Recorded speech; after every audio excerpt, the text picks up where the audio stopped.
Suntem un birou de proiectare axați pe clădiri monument istoric, clădiri de patrimoniu, care, odată cu acest regim de protecție pe care îl au, vin cu un soi de cerințe specifice care conduc către o relaționare cu mai multe tipuri de specialiști.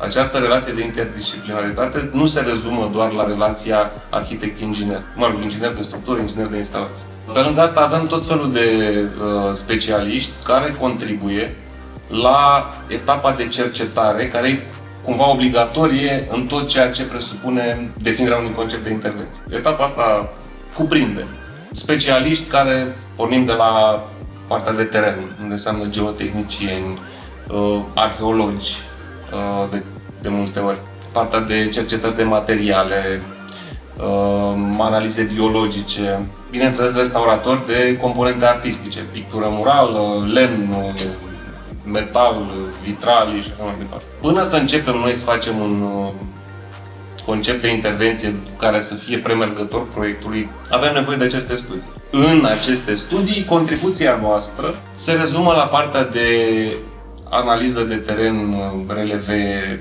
în care se identifică nu doar dimensiunile geometrice și de gabarit ale construcției clădirii respective, ci și partea de degradări, care trebuie cumva cartate și pentru care, evident, că trebuie să folosite tot felul de instrumente.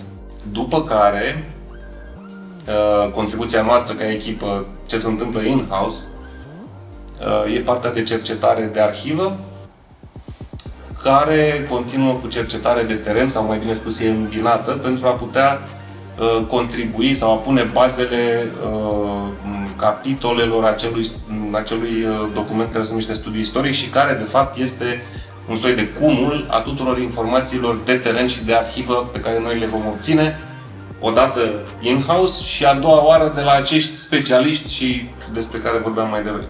Aici este particularitatea activității noastre, alta decât se întâmplă în condițiile unei clădiri noi. Ar trebui să vorbim un pic de modalitatea de comunicare pe care noi o avem cu acești colaboratori, să spunem. Și să vorbim de tehnologia pe care să încercăm noi să o stăpânim pentru a putea ușura această comunicare. De câțiva ani de zile, tot ce înseamnă partea de exploratorie de teren o realizăm cu tehnologie LiDAR, cu scanări.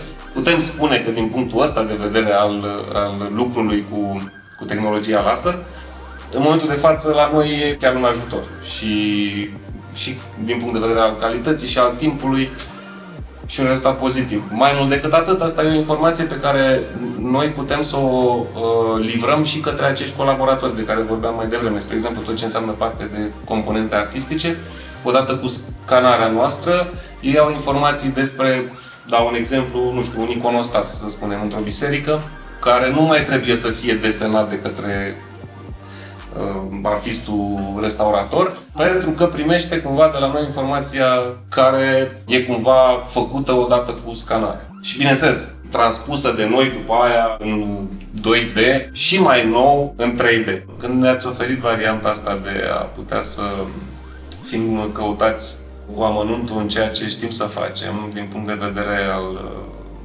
aplicării softului, ideea a fost îmbrățișată cu extrem de mare deschidere de întreg colectivul nostru. Știam care e scopul acestui audit și știam ce știm noi să facem. Scopul nostru, de fapt, era să depășim momentul auditului și să ajungem la momentul adevărului ce trebuie să facem.